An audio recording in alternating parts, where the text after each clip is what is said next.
First நம்ம chain stitch தான் போட போகிறோம். நான் வந்து என்னோடய பாக்ஸ் ஸ்டாண்டில் தான் இன்றைக்கி கிளாத் ஃபிக்ஸ் பண்ணியிருக்கேன். நீங்கள் வந்துட்டு அந்த ரவுண்ட் ஃப்ரேம் நான் உங்களுக்கு சொல்லியிருந்தேன்ல, அதுலேயும் கூட நீங்கள் ஃபிக்ஸ் பண்ணிக்கலாம். அதுக்கு ஒரு லைன் வந்து ட்ரா பண்ணிக்கணும். அப்புறம் நான் ஜரி த்ரெட்னு ஒரு த்ரெட்டு சொல்லியிருப்பேன். அந்த ஜரி த்ரெட்டை வந்து நீங்கள் பிரித்து அதில் ஒரு முடிச்சு மாதிரி நீங்கள் போட்டுக்கோங்க. நான் உங்களுக்கு போட்டு காமிக்கிறேன் வீடியோவில். நீங்கள் அந்த மாதிரி போட்டுக்கோங்க. மேலே வந்து கொஞ்சம் எக்ஸ்ட்ரா விடுங்க. அப்போ தான் அது கீழே இருந்து இழுக்கும்போது வராத மாதிரி இருக்கும். ரொம்ப பெருசாக விட வேணாம், ஏன்னா அது நீடிலில் இழுக்கும்போது அதுவும் கொஞ்சம் டிஸ்டர்ப் பண்ணுற மாதிரி இருக்கும். ஸோ கொஞ்சம் லைட்டாக எக்ஸ்ட்ரா இருக்கிறது மட்டும் லைட்டாக கட் பண்ணிக்கோங்க. உங்களுக்கு நான் காமிச்சிருக்கேன் பாருங்கள். அப்புறம் நம்ம போட்ட நாட்டை இந்த ஃபிங்கரில் பிடிச்சிட்டு அழுத்தி பிடிச்சிக்கணும். அப்படி இன்னொன்று ரவுண்டாக எடுத்து கொண்டு வந்து மடிச்சுக்கணும். மடித்து அதை வந்து ஃப்ரேமுக்கு கீழே கொண்டு போய்க்கோங்க. அப்புறம் நீங்கள் நீடில் எடுத்துக்கோங்க. நான் நம்பர் 14 சொல்லியிருந்தேன்ல, நீங்கள் 14 எடுத்துக்கோங்க. நீங்கள் நீடிலில் பார்த்தீங்கன்னா இந்த மாதிரி ஒரு கொக்கி மாதிரி ஒன்று இருக்கும். அந்த கொக்கியில் தான் நம்ம அந்த த்ரெட்டை வந்து நம்ம மேலே இழுக்க போகிறோம். இந்த கொக்கியை வச்சு தான் நம்ம த்ரெட்டை மேலே இழுத்து இழுத்து நம்ம ஆரி ஒர்க் போட போகிறோம். ஃபர்ஸ்ட் நீங்கள் வந்து அந்த நீடில் உள்ளே விட்டுருங்க.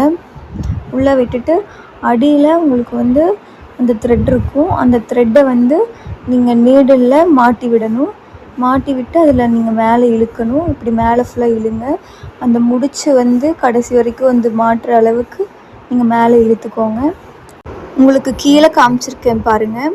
கீழே அந்த கொக்கியை வந்து நம்ம எந்த டைரெக்ஷனில் செயின் ஸ்டிச் போட போகிறோமோ அந்த டைரெக்ஷன் பார்த்த மாதிரி வச்சுருக்கணும்.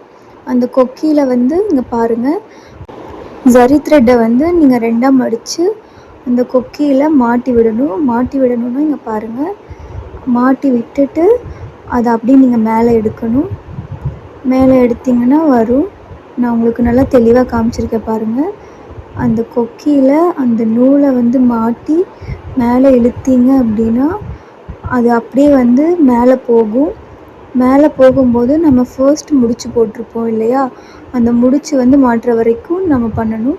பாருங்கள், இந்த முடிச்சு வந்து தடுத்துருச்சு. நான் உங்களுக்கு மேலே காமிக்கிறேன் பாருங்கள்.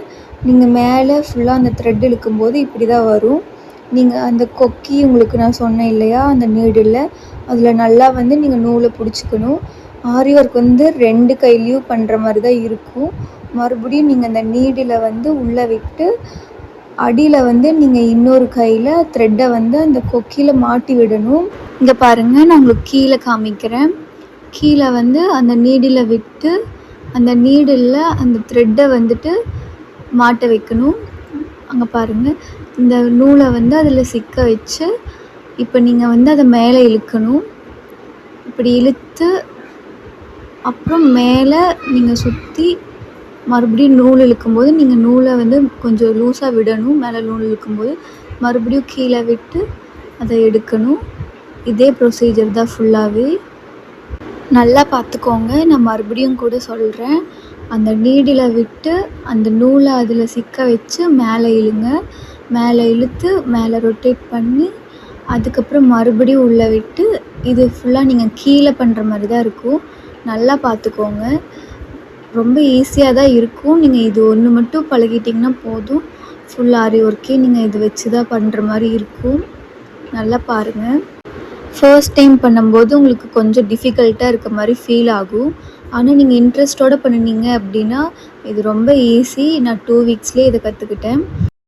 இப்போ மேலே பாருங்கள், கீழே நீடில் விட்டு அதில் நூலை வந்து சிக்க வச்சு மேலே எடுக்கணும். மேலே எடுத்து ரொட்டேட் பண்ணி மறுபடியும் உள்ளே விடணும். உள்ளே விட்டு நூலை எடுத்து ஒரு திருப்பணும். பார்த்திங்களா, திருப்பி அப்புறம் மறுபடியும் கொண்டு வரணும். எகெயின் நான் சொல்கிறேன், நீடில் வெளியே எடுத்து ஒரு ரொட்டேட் பண்ணி அப்புறம் எடுக்கணும். இப்போ நீங்கள் இப்படி கீழே விட்டு த்ரெட்டை மேலே எடுத்து ரொட்டேட் பண்ணும்போது நீங்கள் கீழே வந்து கையில் இருக்க த்ரெட்டை வந்து லூஸாக விடணும். இந்த த்ரெட்டு வந்து பிரிஞ்சு போகாமல் இருக்கிறதுக்கு நம்ம லாஸ்ட்டில் எப்போவுமே எண்ட் நாட் போடுவோம். எண்ட் நாட் வந்து நான் உங்களுக்கு நெக்ஸ்ட் வீடியோவில் கண்டிப்பாக சொல்லித்தரேன். இப்போ அதுக்கு முன்னாடி வந்து நீங்கள் இது ஃபுல்லாக போட்டு பாருங்கள். நீங்கள் ஜரி த்ரெட் வந்து A1 பிராண்டில் வாங்கலை அப்படின்னா இப்போ பாருங்கள், நான் வீடியோவில் அந்த எடுக்கும்போது அந்த ஜரி த்ரெட் வந்து கட் ஆயிருச்சு. இந்த மாதிரி ஆகும். அதனால் பிராண்டும் கொஞ்சம் பார்த்து வாங்கிக்கோங்க. மார்க் பண்ணியிருக்க லைன் வரைக்கும் நீங்கள் செயின் ஸ்டிச்சஸ் வந்து நீங்கள் போட்டுக்கோங்க. ஃபுல்லாக போட்டு முடிச்சுட்டு கடைசி வரைக்கும் அப்படியே கொண்டு வாங்க. கொண்டு வந்துட்டு கடைசியாக நீங்கள் ஒரு செயின் எடுப்பீங்க மேலே. அந்த செயினை மட்டும் நீங்கள் அப்படியே லாங்காக விட்டுருங்க.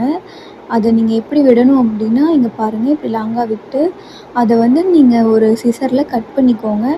கட் பண்ணிட்டீங்க அப்படின்னா கீழே இருக்க த்ரெட்டை வந்து நீங்கள் இழுத்துருங்க. அதை இழுத்தீங்கன்னா அது கீழே போயிடும், தனியாக வந்துடும். மேலே மட்டும் இந்த த்ரெட் இருக்கும்.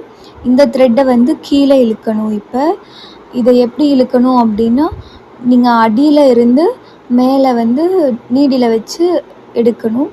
பார்த்துக்கோங்க, நீடிலை அடியிலிருந்து குத்தி அந்த கொக்கியில் வந்து நீங்கள் அந்த த்ரெட்டை வந்து கீழே இழுக்கணும்.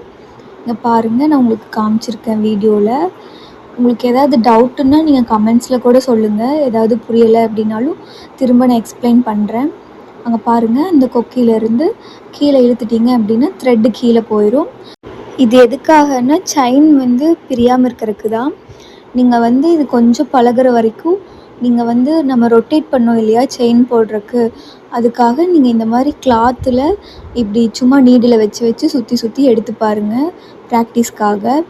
நீங்கள் கண்டினியூவாக இதை பண்ணிகிட்டே இருந்தீங்க அப்படின்னா கண்டிப்பாக 1 வீக்லேயே உங்களால் வந்து ஆரி ஒர்க்கில் செயின் ஸ்டிச்சஸ், பேசிக் ஸ்டிச்சஸ்லாம் உங்களால் வந்துட்டு லேர்ன் பண்ணிக்க முடியும். தேங்க்யூ ஃபார் வாட்சிங்.